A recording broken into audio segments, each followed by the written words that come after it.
किस तरह की चीजें झेलने को मिलती है? बहुत लोग गंदा व्यवहार भी करते होंगे। लोग सीधे कई तो सीधा मुंह पे ही पूछ लेते हैं कितना लेंगे। ऐसे वेट कर रहे थे, आदमी आ गया मेरे पास, फोन कर रहा है, मुझे कुछ नहीं कहा, बिल्कुल he was just standing next to मी।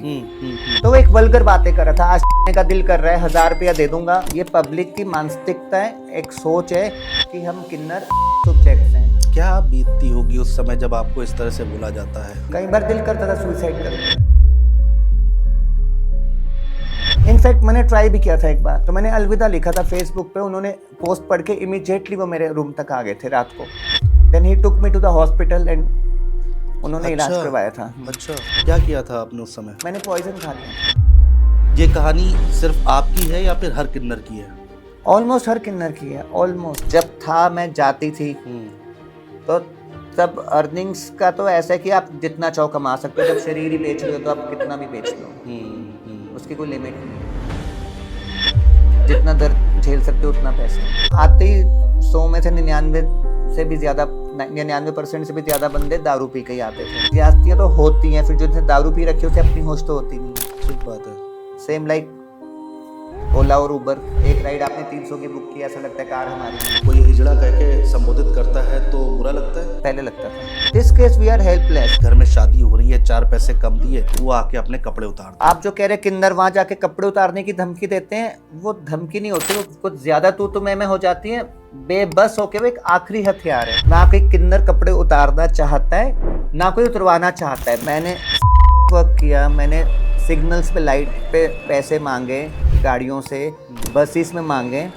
अभी भी मैं बसेस में ही पैसे मांगती हूँ। तो एक बत्ती पे अगर 8 किन्नर सरवाइव कर सकते हैं फॉर एग्जांपल, तो 9th नहीं आएगा उसमें। नहीं आएगा, ये नियम है। मतलब ये बिना बनाया हुआ नियम है, ये अंडरस्टूड है। ये अंडरस्टूड है। आप किस एरिया में जाएंगी, दूसरा किन्नर किस एरिया में जाएगा, या कोई ट्रेन में जाएगा, कोई बसेस में जाएगा, ये सब तय कैसे होता है? किन्नरों की भी एक फैमिली होती है, घराना होता है। अच्छा। जो हमारी गुरु का घराना है, हमारा एक डेजिग्नेटेड एरिया है, हमारा एक एरिया इलाका है, कुछ गलियां हैं जहाँ पे हमारी फैमिली के ही किन्नर काम करेंगे, दूसरी फैमिली के नहीं करेंगे। जब आप लोग पैसे मांगने जाते हैं तो पुलिस वाले कुछ दिक्कत करते हैं, परेशान करते हैं, या फिर उनका कुछ हिस्सा होता है? पुलिस ने परेशान तभी के जब ऊपर से कुछ ऑर्डर्स आते हैं। हमारे घराने में किसी किन्नर की डेथ होती है तो जिस रिलीजन का है, हम उस रिलीजन के हिसाब से उसका अंतिम संस्कार करते हैं। होता है कभी अंदर से कि प्यार मिलना चाहिए आप लोगों को? बहुत सोचती थी मैं, अब तो वो सोच भी फीकी पड़ गई है। जैसे आम परिवार होते हैं, पति पत्नी होते हैं, बच्चे होते हैं, घर परिवार होता है, कभी वो फीलिंग्स नहीं है? अनुज जी, मैं आपको एक चीज बताऊं, कलयुग के परिवार देख के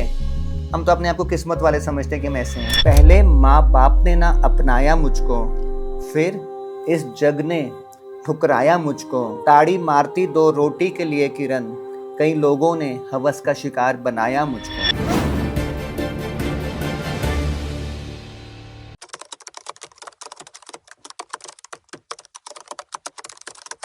नमस्कार दोस्तों, मैं हूं आपके साथ अरुण श्रीवास्तव। आज का पॉडकास्ट हमारा बेहद खास होने जा रहा है। एक ऐसा तबका समाज का जिसकी चर्चा कोई नहीं करता। लोग जानना तो चाहते हैं, क्यूरियोसिटी तो बहुत है, लेकिन बात क्यों नहीं की जाती है? इनके सुख दुख की बात क्यों नहीं की जाती है? इनके भविष्य की बात क्यों नहीं की जाती है? कैसे ये तबका जीवन जीता है समाज के बीच में, इतने लोगों के बीच में, उसकी बात क्यों नहीं की जाती है? हमारे साथ बेहद खास मेहमान जुड़ी हुई हैं, निर्वैर कौर उर्फ किरण सखी जी। किरण सखी जी, बहुत स्वागत है आप। शुक्रिया। किरण सखी जी, पहले तो बहुत थैंक यू, आप हमारे पॉडकास्ट में आई और आप इस बात के लिए राज़ी हुई कि आप अपने समाज के बारे में, अपने बारे में हम तक ये बातें पहुंचा पाए, समाज तक अपनी बातें पहुंचा पाए। पहले तो थैंक यू। किरण जी, हम लोग शुरू से शुरू करते हैं, शुरुआत से आपके बारे में जानना चाहेंगे, कैसे कैसे आपकी जर्नी अभी तक रही है? वेल, 90s की बात है, when I identify myself as a transgender. In those days, I tried to open in my family, in my company. तो जो मेरी जो अप्रोच बढ़ रही थी अपनी एक अलग दुनिया के लिए, जो मैं अलग थी, मुझे इस दुनिया में आना था, जो अप्रोच बढ़ रही थी, त्यों समाज दूर हो रहा था। मैं MNC में डायरेक्टर थी, IT कंपनी की बेंगलोर में। मुझे अपनी आइडेंटिटी के लिए वो नौकरी भी छोड़नी पड़ी, मुझे घर परिवार भी छोड़ना पड़ा। अच्छा। उसके बाद मुझे सड़कों पे धक्के भी खाने पड़े। अच्छा।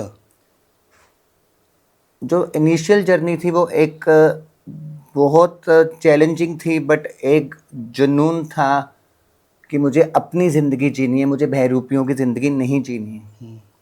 कि मैं दब के मेल या फीमेल बन के नहीं रहना चाहती थी। जो मेरा ओरिजिनल जेंडर है, मुझे अपने जेंडर में ही आना था। जो जेंडर में मैं अपने अच्छे से आ गई तो मैंने एक 4 लाइनें लिखी थी। जी। पहले माँ बाप ने ना अपनाया मुझको, फिर इस समाज ने ठुकराया मुझको। 2 रोटी के लिए ताड़ी मारती किरण, कई लोगों ने हवस का शिकार बनाया मुझको। ये जो 4 लाइनें हैं, मेरी पूरी लाइफ इसमें, मेरी नहीं, ऑलमोस्ट सब किन्नर समुदाय के कितने भी किन्नर हैं इस वक्त इंडिया में, सबकी यही कहानी है। 99.99% सबकी ये कहानी क्यों है। लिखना पड़ा आपको ये 4 लाइनें? क्या है इसके पीछे की कहानी? सबसे पहले मुझे अपने पेरेंट्स से उम्मीद थी कि मेरे पेरेंट्स ही मुझे अपना लेंगे। Fortunately I belong to a very well establish family from अब्रोएस। मेरी मम्मी भी ऑक्सफोर्ड एजुकेटेड हैं। मेरे मम्मी की तरफ से सारे पेरेंट्स उनके ऑक्सफोर्ड यूनिवर्सिटी से एजुकेटेड हैं। इतनी एजुकेशन होने के बाद मुझे एक था कि वो मुझे समझ जाएंगे, बट कहीं ना कहीं घर में समझने के लिए कोई तैयार नहीं हुआ मुझे। इतने पढ़े लिखे माँ बाप, बाहर से पढ़ाई की है, सब कुछ है, उसके बावजूद आपको नहीं अपनाया? नहीं, उस वक्त तो हमें ऐसा लगा उन्होंने नहीं अपनाया, बट आज की डेट में अब मुझे अपने समुदाय के साथ जुड़े हुए 15 साल से ऊपर हो गए हैं, और मुझे अपनी समुदाय के साथ जुड़ने के बाद अब समझ आ रहा है टाइम टू टाइम। जो कई बच्चे घर छोड़ के आते हैं, अब तो एक्सेप्टेंस भी आने लग गई है कई घरों में। कुछ अपने समुदाय में हैं जो घर परिवार में भी जाते हैं, बट अल्टीमेटली उनको रहना ही जुड़ों में ही है, हमारे किन्नर समुदाय में ही रहना है। उन्होंने शायद ये था कि जहाँ से भी पेरेंट्स निकले, पीछे से कमेंट्स ज़रूर आते हैं कि अगर मदर बाहर जा रही है तो दुनिया बोलेगी कि वो किन्नर की माँ जा रही है। ठीक बात है, हाँ। तो अभी भी वो समाज तो अलग बात रही, पड़ोसी ही नहीं जीने देंगे। Might be this could be the reason, but still I am happy with my life. अच्छा, अब उस 4 लाइनों का जो दूसरा हिस्सा है, उसके पीछे की कहानी क्या है? जो जग ने ठुकराया है हमें। मैं एक डायरेक्टर थी आईटी कंपनी की बेंगलोर में। मुझे अपने आप पे पूरा ओवर कॉन्फिडेंस था कि मेरे पास डिग्रीज हैं, मेरे पास नॉलेज है, मेरे पास सब कुछ है कि मैं अपने जेंडर में एंटर होने के बाद भी जॉब करूंगी, कि अच्छी रिस्पेक्टेबल जॉब करूंगी। जॉब करना तो दूर रहा, मुझे कंपनियों के दरवाजे तक भी नहीं पहुंचने दिया गया। मेरे मैक्सिमम इंटरव्यूज़ में सिक्योरिटी से ही मुझे नीचे से ही वापस भेज दिया गया कि आप अंदर नहीं जा सकते। अच्छा जी। फिर मैंने होप छोड़ दी। फिर चारों तरफ से जब कोई जॉब की होप नहीं मिली मुझे, तो फिर मैं अपनी कम्युनिटी के साथ ही बेगिंग के लिए स्ट्रीट्स पे आना पड़ा मुझे। अच्छा, तो क्या किया उसके बाद आपने? ज़रा वो भी जर्नी बताइए, क्या क्या झेला आपने? मैंने सेक्स वर्क किया, मैंने सिग्नल्स पे लाइट पे पैसे मांगे, गाड़ियों से, बसेस में मांगे। अभी भी मैं बसेस में ही पैसे मांगती हूँ, बट जो सेक्स वर्क था वो मैं अपने आप से सेटिस्फाइड नहीं थी कि मुझे ये नहीं करना, और मैं क्यों करूँ।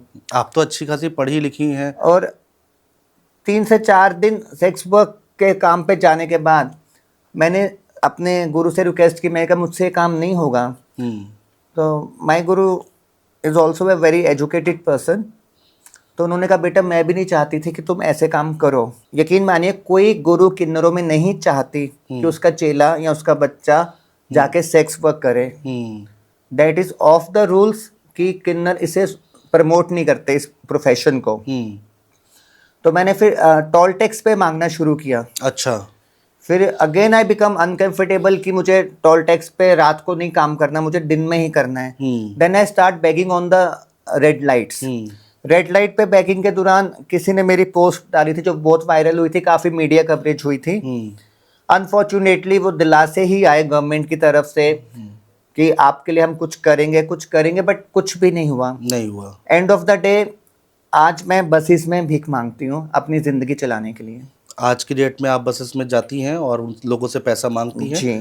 जिस तरीके से हम लोग जैसे ट्रेन में सफ़र कर रहे हैं या सिग्नल पर जा रहे हैं, सेम उसी तरह जो किन्नर समाज हैं जो पैसे लेने आते हैं आप वैसे कर रही हैं? बिल्कुल। सेक्स वर्क आपने अपनी मर्जी से किया या फिर किसी ने ज़बरदस्ती किया?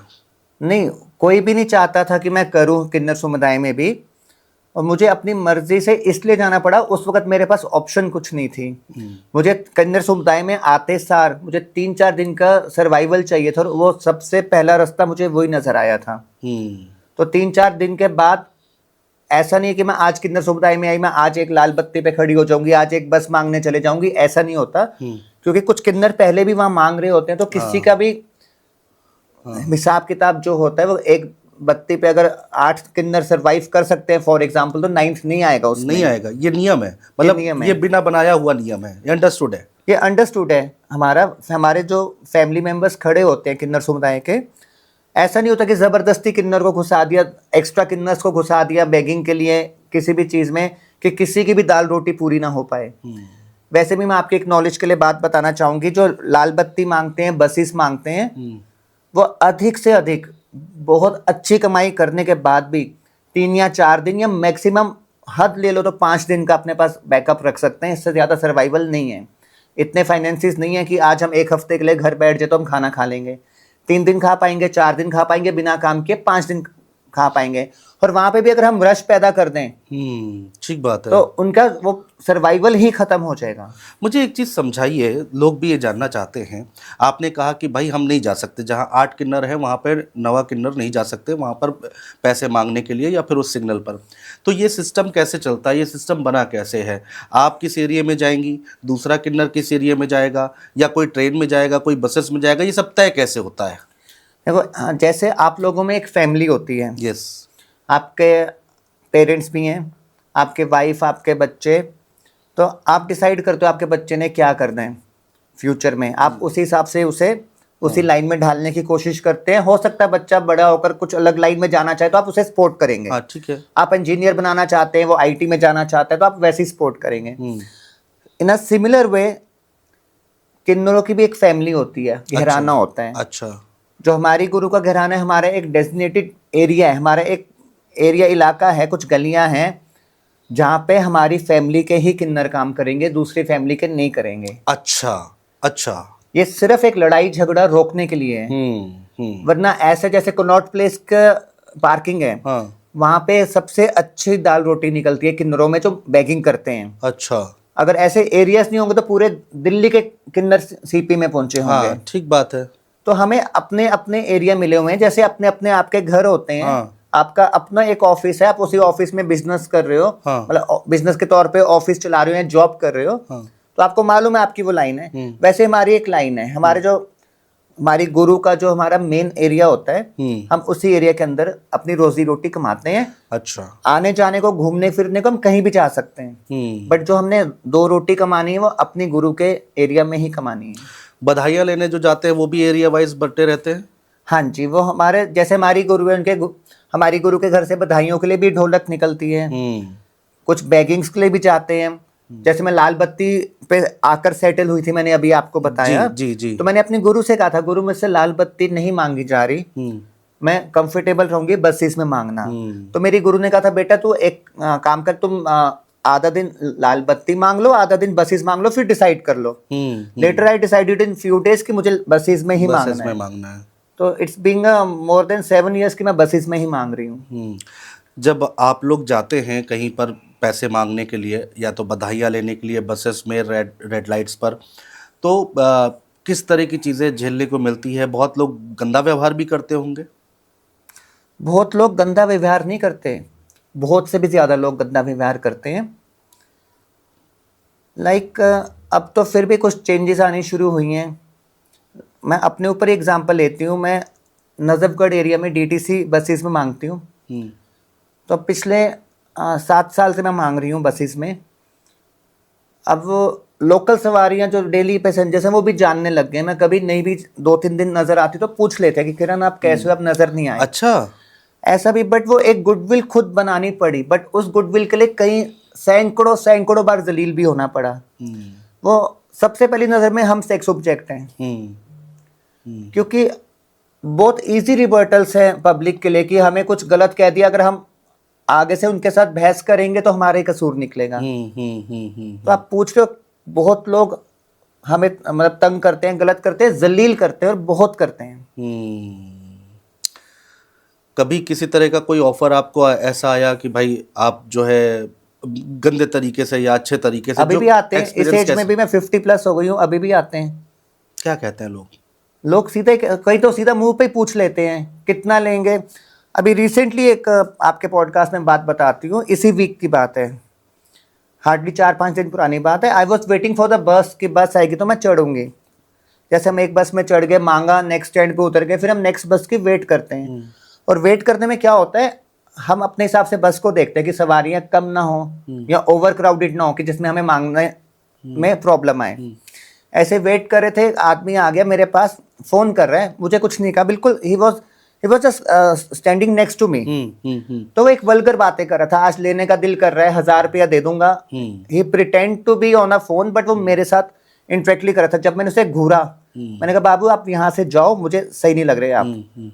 तो वो थोड़ा दूर होके फिर आंखों से इशारे करने लग गया। बट ऐसे ऑफर्स लगातार आते रहते हैं। ये पब्लिक की मानसिकता है, एक सोच है कि हम किन्नर सेक्स ऑब्जेक्ट्स हैं। क्या बीतती होगी उस समय जब आपको इस तरह से बोला जाता है? बहुत बहुत बुरा असर होता था, मतलब बहुत बुरा लगता था मन और दिल पे। बट एक कह सकते हो एक आदी से ही हो गया, हमारे कान आदी हो गए हैं, हमारे दिमाग आदी हो गए, हमारा दिल आदी हो गया बातें सुनने के लिए। शुरू शुरू में जब आपके सामने ऐसी चीजें आई तब मन दुखी होता, तो भाई समाज के जैसे और लोग हैं, आप भी हैं, तो कभी ऐसा लगा नहीं? कई बार दिल करता था सुसाइड कर लें, कभी दिल करता था कि इतनी अच्छी बहरूपिया लाइफ जी रहे थे हम, वो बहरूपिया लाइफ थी, हम अच्छा भी कह सकते थे। बट यहाँ आके सेटल होना किन्नरों में, हमारे समाज ने हमें प्यार दिया, हमारी गुरुओं ने हमें प्यार दिया, मगर समाज की तौर से हमें ऐसा कुछ नहीं मिला। सुसाइड करने तक का मन कर गया आपका? इनफैक्ट मैंने ट्राई भी किया था एक बार। क्या बात कर रहे हैं? शशि कुमार वर्धन है मेरे फ्रेंड, तो मैंने अलविदा लिखा था फेसबुक पे, उन्होंने पोस्ट पढ़ के इमीडिएटली वो मेरे रूम तक आ गए थे रात को। Then he took me to the hospital and उन्होंने इलाज अच्छा, करवाया था। अच्छा, क्या किया था आपने उस समय? मैंने पॉइजन खा लिया था। क्या एज रही होगी आपकी? अराउंड ये 10 से 12 साल पुरानी बात है, अप्रोक्सीमेट 2014 या 15 की। आप बता रही हो और मैं खुद व्यक्तिगत तौर पे बोलूँ तो इमोशनल हो रहा हूँ आपकी स्टोरी सुनकर, और बहुत दर्दनाक कहानी है। ये कहानी सिर्फ आपकी है या फिर हर किन्नर की है? ऑलमोस्ट हर किन्नर की है, ऑलमोस्ट। जैसे मुझे इतने साल हो गए अपनी समुदाय के साथ जुड़े हुए, अब हम आदी हो गए इन चीज़ों के। आप पुरानी बातें पूछ रहे तो मैं इमोशनल हो रही हूँ, बट अब हम आदी हो चुके हैं। जो अपना घर परिवार छोड़ के एक बच्चा आता है अपनी ज़िंदगी जीने के लिए, अपने असली जेंडर में रहने के लिए, कि मैं जो हूँ मैं वैसे ही रहना चाहता हूँ, तो उसके लिए हर तरफ से प्रॉब्लम्स आती हैं। बस एक हमारा किन्नर समुदाय है जो उसको हौसला और सपोर्ट देता है। किन्नर समुदाय में भी सिर्फ हौसला और सपोर्ट मिलती है बातों से, मगर हर एक को अपना कमा के खुद खाना है। अभी घर चल जाता है, पैसे कमा रहे हैं आप? हाँ जी, चल जाता है, घर चल जाता है। और अभी ग्रुप्स भी बन जाते हैं। फिर कुछ चेला प्रथा भी हमारे में है, जैसे मेरी गुरु की मैं चेला, मेरे भी कुछ चेले हैं, तो मिलजुल के सब कुछ हो जाता है। अभी आप रहती कहाँ हैं? मैं नजफगढ़, नई दिल्ली में। नजफगढ़, वहाँ पे खुद का फ्लैट ले रखा है, क्या है? नहीं, मैं रेंट पे रहती हूँ। रेंट पे रहती हैं जी। और जहाँ पर आप रहती हैं वहाँ पर कोई दिक्कत नहीं है?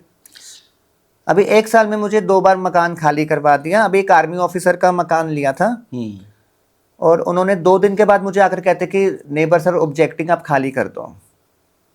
उन्होंने 1 महीने का एडवांस भी लिया था और 1 महीने का रेंट भी लिया था। 2 दिन के बाद मुझे कह रहे खाली कर दो, कि जो पड़ोसी हैं वो दिक्कत कर रहे हैं। हाँ, जो उन्होंने मुझे स्टेटमेंट दी थी। बट पड़ोसियों से भी मेरी फिर 2-4 दिन में राम राम हुई थी, ले लेके मुझे वो 15 दिन में मकान खाली करना पड़ा। अब मैं जहाँ रह रही हूँ वो दिल्ली पुलिस में है, उनके मकान में रह रही हूँ, बहुत अच्छे से रह रही हूँ, उनकी तरफ से कोई ऐसी प्रॉब्लम नहीं है। हम दर्शकों को बता दें कि जो हमारे साथ खास मेहमान इस समय हैं किरण जी, उन्होंने 2 गाने भी लिखे हैं, और वो जब गाने मैंने सुने हैं तो आप भी सुनेंगे तो आपको अच्छा लगेगा, और समाज के इस पहलू को भी जानने की ज़रूरत है, इस तबके को भी जानने की ज़रूरत है। क्या दर्द है, क्या महसूस कर रहा है ये समाज, उन गानों के ज़रिए साफ पता चलता है। एक माँ पर लिखी है आपने, वो लिखा है वो गाना, वो इसी दिसंबर में लिखा था। हाँ, और वो कल ही रिकॉर्ड होके मेरे पास पहुंचा है। हाँ, और एक दूसरा गाना जो मैंने अपनी लाइफ पे लिखा था, मैं एक किन्नर हूँ। इसके अलावा कई पोइम्स, कई गज़लें लिखी हुई हैं मैंने जो रिकॉर्डिंग में नहीं आई। मेरी एक डॉक्यूमेंट्री बनी थी Nirvair, a relationship thicker than blood. तो उसमें भी मेरे वो डॉक्यूमेंट्री की शुरुआत ही मेरी गज़ल वो कविताओं से गज़ल से होती हैं। तो मुझे लिखने का शुरू से शौक है, मैंने बहुत लिखा हुआ है लाइफ में। जो आपने अपनी लाइफ पर लिखा है, जो गाना मैंने सुना है, अगर आपको याद हो तो प्लीज़ हमारे दर्शकों को उनकी लाइनें ज़रूर सुनाएं आप। मैं एक किन्नर हूँ, ये सॉन्ग लिखा है। अगर आप मुझे इजाज़त दे तो मैं अपने दूसरी पोइम सुना दूँ जो बिल्कुल आप जो आपके दिल के करीब है वो सुनाइए। मेरे दिल के करीब, तो जो मैं लिखती हूँ मेरे दिल के करीब है, बट जो गाने का रूप में है वो माइक पे बोलने में हाँ, उतना कंफर्टेबल नहीं रहूंगी मैं, या रिदम नहीं बनेगी, उसके रिदमिक नहीं है वो, म्यूजिक के साथ ये अच्छा लगेगा।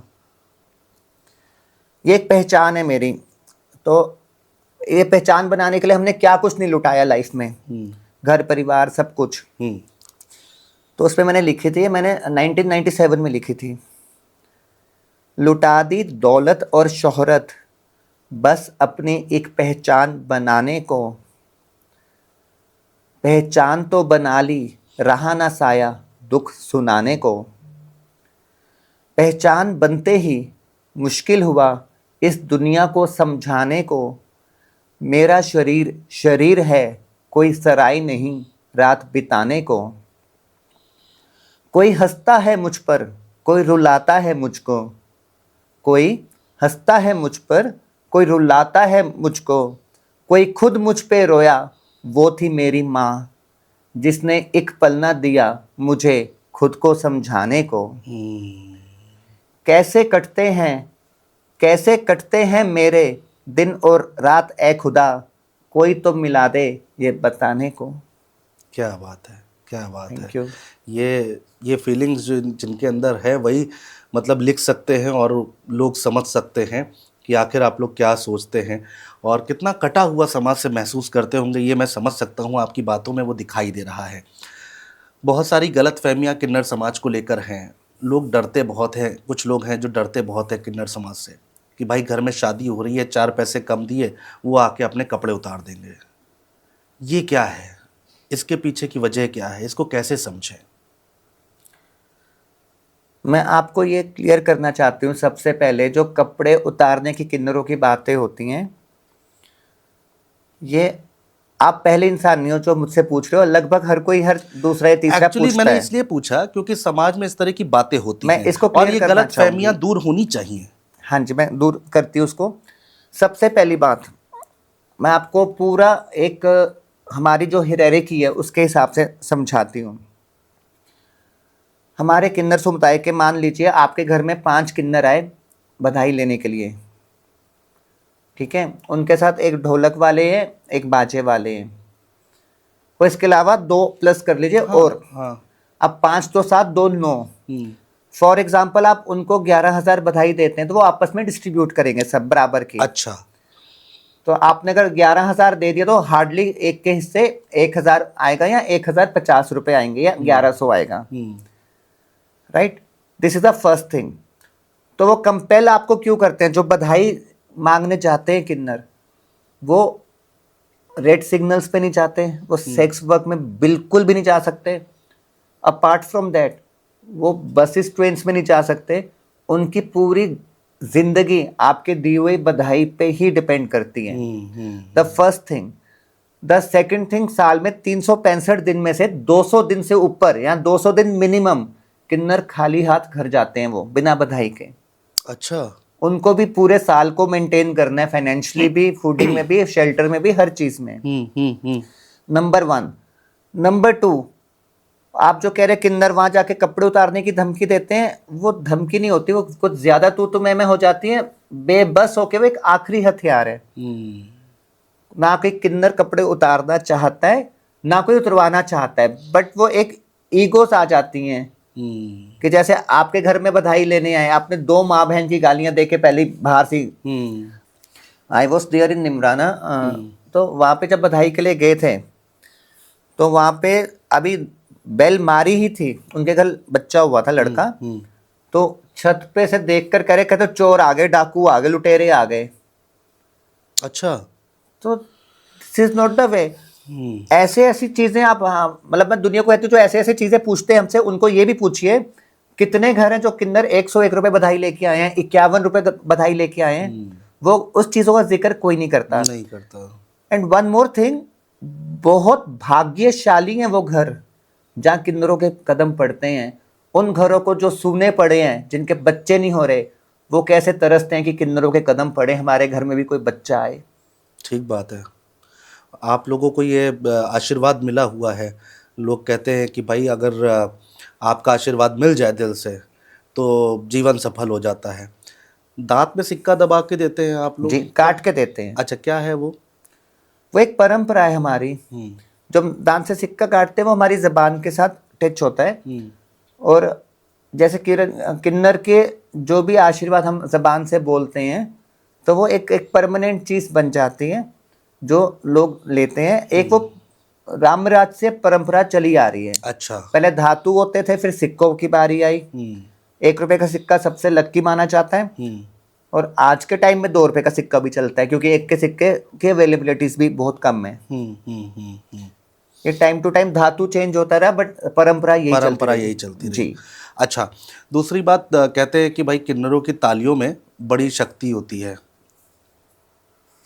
जी, वो अगर किसी को अभिशाप दे, श्राप दे तो वो भी लगता है, आशीर्वाद दे तो वो भी लगता है। आशीर्वाद तो लगता है। आशीर्वाद लगता है। श्राप का ऐसा श्राप तो किन्नर के मुंह से तभी निकलेगा जब उसका दिल बहुत गहराइयों से दुखाया जाएगा और वो आगे से कुछ कर नहीं पा रहा होगा। लाइक आपको एक चीज बताती हूँ, कभी रात को आपने देखा पुलिस पेट्रोलिंग हो रही है, पुलिस की गाड़ी जा रही है, तो वो रेड लाइट ऊपर चमकती है रात भर, बिल्कुल। सायरन भी होता है। बिल्कुल। वो क्यों होता है? ये बताने के लिए कि पुलिस की गाड़ी जा रही है। यस। एक ताड़ी हमारा सायरन है। अच्छा। हमें डिस्टर्ब करने के लिए हम ताड़ी नहीं मारते। अब एक नॉर्मल जेंडर या समाज का कोई बंदा मेल फीमेल वर्ग में से किन्नर की तरह ताड़ी तो नहीं मार सकता। आप अपने ऊपर बताइए, आप दिन में बातें करते करते कितनी बार ताड़ी मार जाते हो? सही बात है। 2 4 5 बार, 10 बार, कई बार 20 बार। हम भी बातें करते करते ताड़ी मार जाते हैं, अंदर से खुशी होती है, हम ताड़ी मार देते हैं। अच्छा। उसकी एक आवाज अलग गूंजती है। हाँ, दैट इज गॉड गिफ्टेड। अब मेरा अगला सवाल ये आता है कि अभी आपने पुलिस का जिक्र किया है, जब आप लोग पैसे मांगने जाते हैं तो पुलिस वाले कुछ दिक्कत करते हैं, परेशान करते हैं, या फिर उनका कुछ हिस्सा होता है? It's a 50-50। नहीं, हिस्से की तो बात नहीं है। कोई भी परेशान कोई करते हैं, कोई अभी तक यही नोट किया गया कि पुलिस ने परेशान तभी किया जब ऊपर से कुछ ऑर्डर्स आते हैं। अब G20 के वक्त पुलिस ने पूरे दिल्ली में किसी भी रेड लाइट पे या बसेस में, ट्रेन में किन्नरों को नहीं आने दिया। वो काफी दर्दनाक पल रहे थे हमारे लिए। जो भी नजर आता था उसे अरेस्ट कर लेते थे। अच्छा जी, कोर्ट में भी पेश किए गए, जमानत पे भी बाहर आए किन्नर। कुछ अंदर भी गए, 2 दिन के बाद जमानत मिली। बट G20 सबमिट की तरह कुछ हो या कोई VIP मूवमेंट्स होती हैं जिस रूट से, तो तब पुलिस मना करती है। यहाँ कोई किन्नर बदतमीजी कर रहा है, मीन्स पब्लिक को तंग कर रहा है, या लाल बत्ती पे कपड़े उतारने की धमकी दे रहा है, तो पुलिस जरूर उसको डिसिप्लिन में रखती है, एनवायरमेंट। वैसे आराम से काम करो, पुलिस कोई पैसा नहीं लेते? नहीं, पुलिस पैसे नहीं लेती। बल्कि मैंने इंडिया के कई स्टेट्स में रह चुकी हूँ मैं किन्नरों में। मुझे दिल्ली पुलिस से अच्छी कोई पुलिस नहीं लगी जो हमारी सपोर्ट करें। अच्छा जी, सपोर्ट करती दिल्ली पुलिस? बहुत सपोर्ट करती है, हमारी सुनती है, हमारी गलती नहीं होती, पूरे एक्शंस लेती हैं। अच्छा जी, मतलब एक प्रॉपर तरीके से सपोर्ट करती है। ये तो अच्छी बात है। हाँ, NCR की पुलिस मैंने कभी वास्ता नहीं पढ़ा और पढ़े भी ना, but Delhi police always supporting we people if we are right on our track. अब मुझे एक चीज़ और समझाइए, जो बात हमने शुरू से शुरू की थी। आप कहते हैं आप हर किसी के अपने घराने होते हैं, गुरु माँ होती हैं, तो वो कैसे आप लोग वहाँ तक पहुँचते? आप तो एक अच्छी फैमिली, सेटल्ड फैमिली में थे, उसके बाद आप वहाँ से निकली, वहाँ तक पहुँची कैसे? ये सफ़र कैसा था, ये जर्नी कैसी थी? वेल, जब मैंने जेंडर ओपन किया था, I was in Bengaluru. Okay. तो I use to visit my home town in Punjab around 1 or 2 times in a month. कि सैटरडे को घर के लिए निकली, संडे शाम को वापस आ गई। तो जब मैंने आहिस्ता आहिस्ता फैमिली के साथ ये ओपन करना चाहा, एक शॉर्ट पे मैंने भी नहीं बताया था, बट मेरी पेरेंट्स में से मम्मी मेरी हमेशा समझती थी, मुझे सपोर्ट करती थी। हाँ, फैमिली मैटर्स में नहीं कर पाई end of the day support, but वो अंदर से मुझे मेंटली स्ट्रांग रखती थी कि उनको मालूम था। She many times she said कि I know that you are not going to live with us. तो उसके बाद मैंने ऑफिस में बात शुरू की, तो ऑफिस में भी थोड़ा मजाक उड़ने लग गया मेरा। तो after that I shifted myself to Goa, that I found a very safe place for us. Finances काफ़ी अच्छे थे मेरे पास, तो मैं कई साल गोवा में रही। तो वहाँ से एक लिंक मिला था मुझे दिल्ली का, किन्नरों का। तो फिर मैं वहाँ से दिल्ली आई, यहाँ पे आई तो फिर यहाँ मन लगा। फिर मैंने कहा नहीं, ऐसे यहाँ पे मैंने सेक्स वर्क किया, तब मेरे पास फाइनेंसिस भी ख़त्म हो रहे थे। सेक्स वर्क के बाद टोल टैक्स भी किया, टोल टैक्स के बाद रेड लाइट भी की, रेड लाइट के बाद अब बसेस कर रही हूँ। एंड इन बिटवीन मैं साउथ की तरफ भी शिफ्ट हुई थी। इन बिटवीन वो हमारी मर्जी थी, कोई रोक टोक नहीं होती। अच्छा अच्छा।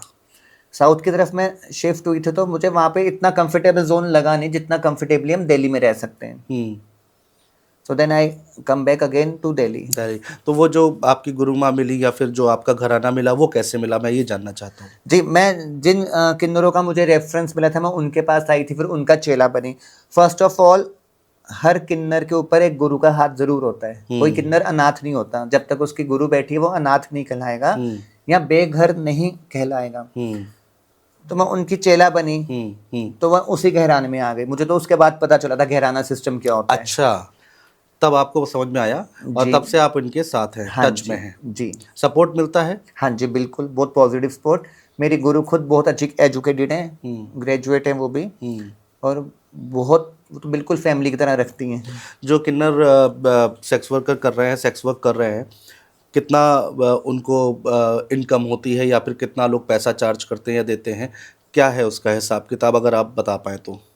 नहीं, आज सेक्स वर्कर्स क्या कमा रहे हैं क्या नहीं कमा रहे, ट्रस्ट मी, मीन्स इस लाइन में मैं उनके साथ अभी मेरी दुआ सलाम भी नहीं है। जो किन्नर सेक्स वर्क में, I am far away from those things. और जहाँ जो मेरा एरिया जहाँ मैं रहती हूँ, वहाँ पे सेक्स वर्क नाम का हमारे पास चीज़ भी नहीं है, कोई बिजनेस भी नहीं है, कोई जॉब भी नहीं है किन्नरों के लिए, कुछ ऐसे है ही नहीं। मतलब किसी भी हिसाब से सेक्स वर्क नहीं है हमारे घराने में। बट जब था, मैं जाती थी, तो तब अर्निंग्स का तो ऐसा है कि आप जितना चाहो कमा सकते हो। जब शरीर ही बेच रहे हो तो आप कितना भी बेच लो, उसकी कोई लिमिट नहीं है। जितना दर्द झेल सकते हो उतना पैसा है। ज्यादती भी होती होंगी, ज्यादती करते होंगे लोग वहाँ पे। सबसे पहले बात, आते ही 100 में से 99 से भी ज़्यादा, 99% से भी ज़्यादा बंदे दारू पी के ही आते थे। ज्यादतियाँ तो होती हैं, फिर जो जिसने दारू पी रखी है उसे अपनी होश तो होती नहीं है। ठीक बात है। फिर वो सोचते हैं कि कुछ पैसों में, कुछ 100 में खरीद ही लिया। सेम लाइक ओला और उबर, एक राइड आपने 300 की बुक की, ऐसा लगता है कार हमारी है। It is a part of our life. अभी आपने जिक्र किया कि जैसे G20 समिट था या फिर कोई वीवीआईपी मूवमेंट होता है, तब आप लोग को घर बैठना पड़ता है। कोरोना काल में आप लोगों ने कैसे घर चलाया? बाकी लोगों के पास तो बैकअप रहा होगा, जैसे समाज में और लोग हैं, फैमिली हैं, उनके पास तो बैकअप है, चलो काम धंधा नहीं है लेकिन 2-3 महीने निकल जाएंगे, 1 साल निकल जाएगा। आप लोग का तो हर दिन कुआं खोदना है, हर दिन पानी पीना है, तो आप लोगों ने कैसे सर्वाइव किया? ऑनेस्टली हमें गवर्नमेंट की तरफ से पहले महीने 1500 रुपये आया था, और दुनिया भर से हमें सपोर्ट जो मिलनी थी, जो प्रोमिसेस थे गवर्नमेंट के, दुनिया भर के सपोर्ट के, वो कुछ भी नहीं मिला अपार्ट फ्रॉम 1500 पहले महीने आया था। जो मैं अपने घराने की बात करूं, जो हमारे मेरी गुरु की गुरु हैं, जो मेन गुरु हैं हमारी घराने की सबसे बड़ी हेड, उन्होंने लगभग ज़्यादा नहीं तो मतलब करोड़ों में उन्होंने राशन बांटा है। उन्होंने करोड़ों में राशन बांटा है। मैंने अपने पॉकेट से राशन बांटा, जो जितना भी सेविंग्स हो रखी थी, कुछ 5-6 साल की मेरे पास सेविंग्स थी, थोड़ा थोड़ा सेव तो मैं भी करती थी अकाउंट में, तो वो भी मैंने सारा राशन बांटने में लगा दिया। हमारी मेन गुरु ने करोड़ों का राशन बांट दिया, ये नहीं कि किन्नरों को ही, समाज के हर वर्ग को। अच्छा। उस वक्त भी मीडिया कवरेज काफ़ी अच्छी हुई थी मेरी, जी पे, रिपब्लिक पे, टाइम्स में आए थे, टाइम्स नाउ पे। तो ये जो राशन बट रहे थे, अपार्ट फ्रॉम दैट हमें कुछ एनजीओस ने बहुत अच्छा सपोर्ट किया था साथ में। अच्छा। फाइनेंशियली। अच्छा। हमारी किन्नरों की एनजीओ गुड़गांव में भी है, सोसवा नॉर्थ टीआई। अच्छा। बॉम्बे से हम सफ़र ट्रस्ट ने हमें सपोर्ट किया था। शेफ विकास खन्ना ने हमें बहुत अच्छा सपोर्ट किया था। विकास खन्ना जी के मेरे पास 500 राशन किट्स पहुंची थी। अच्छा। तो वो मैंने हर जेंडर में बांटी थी। ये सब आप लोगों के समाज ने और आप लोगों ने किया समाज के लिए। जो हमें समाज नहीं अपनाता है, समाज ऐसे करता है, that is a different part. अब रिलायंस ग्रुप मुकेश अंबानी जी का, इनकी मंथली डोनेशंस जा रही है हम सफर ट्रस्ट के लिए, जो ट्रांसजेंडर राइट्स के लिए 1990 से लड़ाई कर रहे हैं। समाज में कुछ हमारे फ्रेंड्स हैं, आज आपके पॉडकास्ट के बाद जहाँ से मैं मेकअप करवा के आई हूँ, she is one of my good friend, one very old friend, Meenakshi नाम है उनका।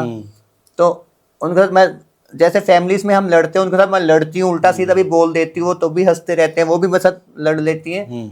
तो कुछ पहलू हैं समाज में, 1% के करीब पहलू हैं जहाँ पे हमें एक फ्रेंडशिप भी मिली है, बट वो ऐसा ही है कि आटे में लून ढूंढने के बराबर। अभी आपको लग नहीं रहा कि आप लोगों को, आपके समाज को हम ये समाज ने अपना पाया है कि नहीं, लोगों ने अपना पाया है कि नहीं पूरी तरीके से? नहीं, बिल्कुल भी नहीं। अगर कोई गवर्नमेंट के पेपर्स में हमारी स्कीमें हो, पेपर्स में ही हैं। समाज में हमें पूरा राइट दिया गया है, हमें अपने पेरेंटल प्रॉपर्टी में राइट दिया गया है, हमें सेल्फ आइडेंटिफिकेशन का राइट मिला गया है कि जो एक आदमी जा रहा है सड़क पे, वो सीधा गवर्नमेंट में या किसी भी जगह पे बोलेगा कि मैं किन्नर हूँ, तो उसे किन्नर मानना पड़ेगा कानूनन तौर पे, कानून को मानना पड़ेगा कि किन्नर है, विदाउट नोइंग कि इसके जेनिटल्स क्या हैं, इसका बॉडी स्ट्रक्चर कैसा है, इसकी दाढ़ी भी आ रखी। तो ये राइट सिर्फ कागजों में ही अभी तक, कागजों में है। पहले नालसा जजमेंट आई थी 2014 में, सॉरी, किन्नर समुदाय काफी हद तक उसके साथ सेटिस्फाइड था उस जजमेंट के साथ। फिर जब मनमोहन सिंह सरकार के बाद मोदी सरकार आई तो वो जजमेंट रोक दी गई थी, तो ट्रांस बिल 2016 आया, वो 2017 में पास हुआ था। उसमें कुछ ऑब्जेक्शनेबल चीजें थी, बट फिर भी काफी राइट्स दिए गए हैं, but that is all only on paper. समाज में कुछ नहीं हमें वैसा मिला, वैसा नहीं मिला। नहीं होता है कभी अंदर से कि प्यार मिलना चाहिए आप लोगों को? बहुत सोचती थी मैं, अब तो वो सोच भी फीकी पड़ गई है। अब जो दर्द होते थे ना, सामाजिक तौर पे मिले हुए दर्द या माँ बाप की यादों के दर्द, वो दर्द भी अब वो फेड होने लग गए हैं। All my pains are getting fade day by day. और सिर्फ मेरी नहीं, हर किन्नर की ये कहानी है। एक ही दर्द को हम कब तक लेके बैठे रहेंगे? आज तो मन नहीं करता कि सुसाइड कर ले? नहीं, आज तो बल्कि मैं हौसला देती हूँ। मैं एनजीओ के साथ जुड़ी हुई हूँ, अभी मेरी अपनी भी एनजीओ चालू होने वाली है, सारी फॉर्मेलिटीज़ पूरी हो गई है। अप्रैल से चालू करने का विचार है। आप भाइयों का भी आशीर्वाद रहा। बिल्कुल। लवारिस लाशों को जलाने का, और किन्नर समुदाय के लिए उनके मेडिकल इश्यूज को लेके एनजीओ हमारा काम करेगी। नहीं, मैं ये जानना चाह रहा था कि भाई जैसे आम परिवार होते हैं, पति पत्नी होते हैं, बच्चे होते हैं, घर परिवार होता है, कभी वो फीलिंग्स नहीं आई? हमेशा आती थी, हमेशा आती थी। बट अनुज जी, मैं आपको एक चीज़ बताऊं, कलयुग के परिवार देख के हम तो अपने आप को किस्मत वाले समझते हैं कि हम ऐसे हैं। कलयुग में आज कोई रिलेशन तो रहा ही नहीं।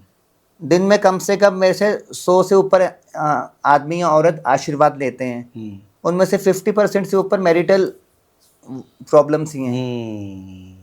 पति कमा नहीं रहा, पत्नी उसके साथ जा रही है, मीन्स ये प्रॉब्लम्स रेगुलरली आ रही हैं। हमें बच्चा नहीं चाहिए था, बच्चा ज़बरदस्ती आ गया, उनके तरीके से आ गया, उन्होंने वहाँ दे दिया बच्चा। मतलब इतने इतने दर्द सुनती हूँ, और ट्रस्ट में 1000 से ऊपर दर्द सुनती हूँ मैं महीने का, अलग अलग मुँह से, कि उनको मैरिटल अफेयर्स हैं या मैरिटल प्रॉब्लम्स है घर के अंदर ही।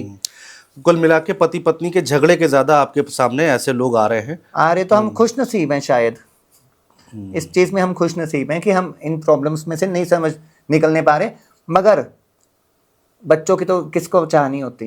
वही हमेशा मैं मिस करती थी कि मेरे पास एक गोद में मेरा बच्चों में, जिसको मैंने, I have a adopted son, he was in second when he came to into my life, now he is graduate. अरे वाह, बहुत बढ़िया।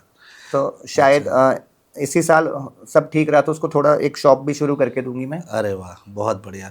हमारी शुभकामनाएं हैं आपको। Thank you. थोड़ी और गलतफहमियां दूर करते हैं किन्नर समाज की।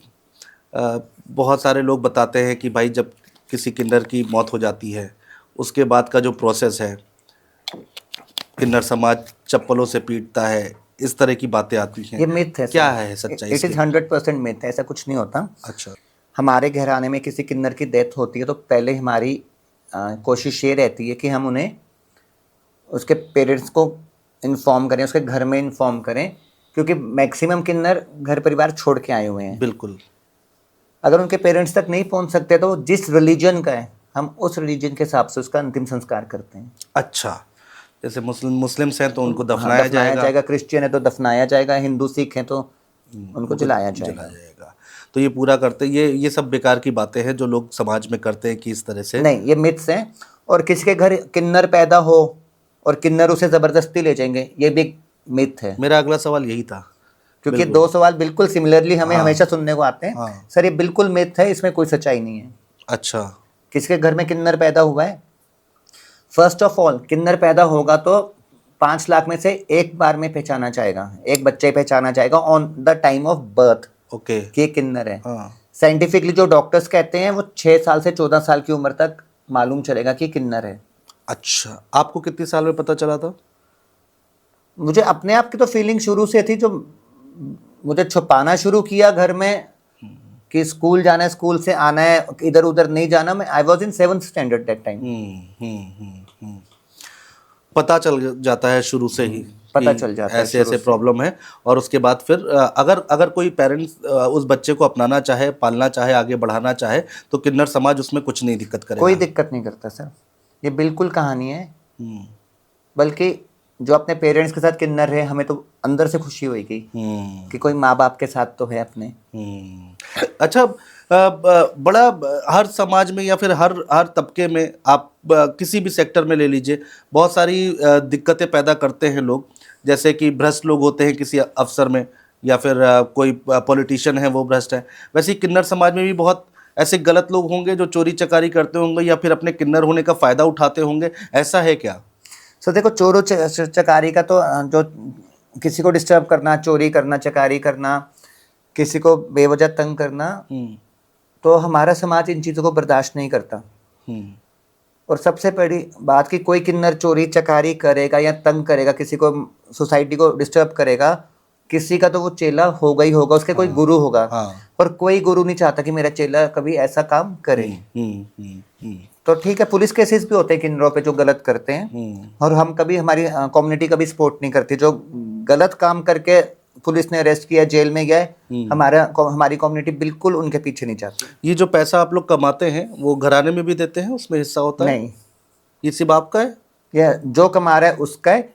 बाकी हाँ, होली दिवाली पे हमारे में गुरुओं और चेलों में लेन देन अच्छा चलता है। वो भी आपकी अपनी मर्जी है, मुंह से नहीं मांगा चाहता। अच्छा। वो आपकी मर्जी, आप 1 लाख दे दो दिवाली पे अपनी गुरु को, आपकी मर्जी है आप 1100 दे के आओ। तो इतना बड़ा घराना चलता कैसे है फिर? इतने लोग सब जुड़े हुए हैं एक दूसरे से? जो मेन गुरु होती हैं, जो टोली बधाई जाती है, वो टोली बधाई घराने में आती है और इक्वल डिवाइड होता है सब में। अच्छा, सब में डिवाइड होता है, जी। और घराने का हिस्सा घराने में चला जाता होगा? जी। अच्छा, कुछ और अगर आप इतना अच्छा लिखती हैं, मैं बिल्कुल बिना सुने तो इस पॉडकास्ट को ओवर नहीं करूँगा, कुछ और अगर दिल के करीब हो जो आपको लगता हो कि सुनाना चाहिए? मेरे फ्रेंड है मोहित जी। मोहित मुदिता, दिल्ली में ही है। द मॉडर्न पोइट्स चलाते हैं वो, एक सोसाइटी। उनका एक हमारे किन्नरों के लिए लिखा हुआ था, मुझे बहुत अच्छी लगती हैं वर्ड्स। मैं वो सुना सकती हूँ आपको? प्लीज, आपने भी प्लीज। सुनाऊंगे इसके बाद। ना लड़की हूँ ना लड़का हूँ, देता दुआएं लेकिन शराब हूँ। तीसरा हूँ ताड़ी और नाच हूँ, हिजड़ा हूँ इस दुनिया का अभिशाप हूँ। क्यों कोई नहीं अपनाता मुझको, क्यों लोग तोड़ते नाता हैं। कहते हैं मेरी दुआ जल्दी सुनता है रब, फिर क्यों मेरे लिए बहरा बन जाता है। न माना ना मैं औरत हूँ ना मैं मर्द हूँ, होठों पे लेके घूमूं दुआएं, फिर क्यों तुम्हारी आंखों का दर्द हूँ। ना लड़की हूँ ना लड़का हूँ, देता दुआएं लेकिन शराब हूँ। तीसरा हूँ ताड़ी और नाच हूँ, हिजड़ा हूँ इस दुनिया का अभिशाप हूँ। बहुत गहरी लाइनें हैं। हिजड़ा शब्द का इस्तेमाल हुआ है, और जब कोई हिजड़ा कह के संबोधित करता है तो बुरा लगता है? पहले लगता था। वैसे देखिए, एक चीज़ गलत आ रही है हमारे पास समाज की तरफ से, वो वाइफ्स आती हैं, हमारे बॉडी डिस्टर्ब होती है, माइंड डिस्टर्ब होता है सुन के गलत शब्द, तो एक दिन यूज टू हो जाते हैं उस चीज़ के। Means in this case we are helpless. अभी हमें थर्ड जेंडर बोला जाता था। मैं इस पॉडकास्ट के थ्रू बताना चाहूंगी समाज को, we are not third gender. हमने ये केस किया था, इस पे लीगल फाइट की थी कि who decided that we are third gender. If we are third gender, then who decided who is the first gender and who is the second gender. Males को हम फर्स्ट जेंडर कहेंगे, कोई कानून नहीं बोलता। फीमेल्स को हम फर्स्ट जेंडर कहेंगे, कोई कानून नहीं बोलता। तो हम क्यों थर्ड जेंडर हुए? ठीक बात है। हमें फर्स्ट जेंडर बोलो, थर्ड आप खुद ही चूज कर लो गवर्नमेंट के किसको बोलना है। तो फिर वो टीजी का जो थर्ड जेंडर का शॉर्ट फॉर्म एब्रिविएशन थी टीजी, उस टीजी में हमें ट्रांसजेंडर शब्द दिया गया। And transgender is a umbrella जिसके नीचे बहुत कुछ आता है। उसमें LGBTQ सब कुछ आ जाता है। And maximum things we are not happy to be with them. अच्छा, एक बार आपको जॉब से भी निकाल दिया गया, अच्छी खासी पोजीशन में थी आप। हाँ, डायरेक्टर बेंगलोर में IT कंपनी की थी मैं। क्यों निकाला गया? जेंडर ओपन किया था मैंने अपना, इसलिए निकाल दिया? इसलिए निकाला गया था। डिस्क्रिमिनेशन में गई मैं उस जॉब से। बट वो कंपनी की बात नहीं थी, वो सबसे पहली बात थी कंपनी के डायरेक्टर्स तो दिल्ली बेस्ड थे, मैं बेंगलोर में थी। वो एक सोसाइटी और समाज और अपने को वर्कर्स जो जूनियर्स थे उन्हीं से परेशान हो गई थी मैं। अच्छा, मेनली वो बात थी। टीज करते थे, कमेंट बाजी देख के हंसने लग जाना, जब भी निकलना एक दूसरे को एल्बो मार के पूछना, मतलब ऐसे इशारे करने की, जब भी निकलना। तो जो पहले रिस्पेक्ट होती थी बीइंग अ सीनियर वो नहीं रही थी। तो आप किस कपड़ों में जाती थी, कैसे आपने बताया वहां पर? मैंने डायरेक्टर लेवल पे बात की थी पूरी। हाँ। मैंने कहा सी अभी तक मैं छुप छुप के जी ली, जितने वैसे भी चाल ढाल से नहीं छुप सकते हम, नहीं छुप सकते। तो ये वैसे कई अफवाहें थी मेरे लिए, ऑफिस में भी, स्कूल में भी थी, कॉलेजेस में भी थी, बहुत बुलिंग होती थी। तो फिर एक दिन ओपन तो होना ही था मुझे। जो बुली होती थी तो क्या क्या झेलना पड़ा आपको? सब कुछ। कई बार टीचर क्लास से बाहर निकाल के बाकी स्टूडेंट्स को समझाते थे that he is something different, don't tease him, उसके साथ मत बैठो, उसे अकेला छोड़ दो, उसको तंग मत किया करो। कमेंट बाजी, अब पॉडकास्ट में मैं इतना ओपनली बोल भी नहीं सकती थी कैसे कैसे बुलिंग्स होती थी। मैं आपसे बस इतना जानना चाहता हूँ कि बहुत सारे लोग हैं जो सर्जरी करा लेते हैं, कितना रिस्क है उसमें? सी पहली बात, सर्जरी ऐसी नहीं हो जाएगी कोई भी मुंह उठाए और सर्जरी करवा ली। सर्जरी के लिए आपको 1 साल तक जेंडर साइकेट्रिस्ट के पास जाना पड़ेगा वीकली बेसिस पे, जो दिल्ली में सफदरजंग हॉस्पिटल का रूल और जो गवर्नमेंट रूल्स हैं। May be if you are having a good money तो आप प्राइवेट के पास भी जा सकते हैं। तो 1 साल के बाद जेंडर साइकेट्रिस्ट तय करेगा कि you are eligible for surgery और नॉट, कि आप ऐसे फर्स्ट क्लास मेल हो क्या फीमेल बनने तो नहीं आ गए, फीमेल हो के मेल बनने तो नहीं आ गए। ठीक बात है। आपकी आत्मा ही एक किन्नर है या आप खुद बनना चाह रहे हो किन्नर, ये पहले सर्टिफिकेट लेना पड़ता है। मैं गवर्नमेंट से उसमें 1 साल का टाइम लगता है।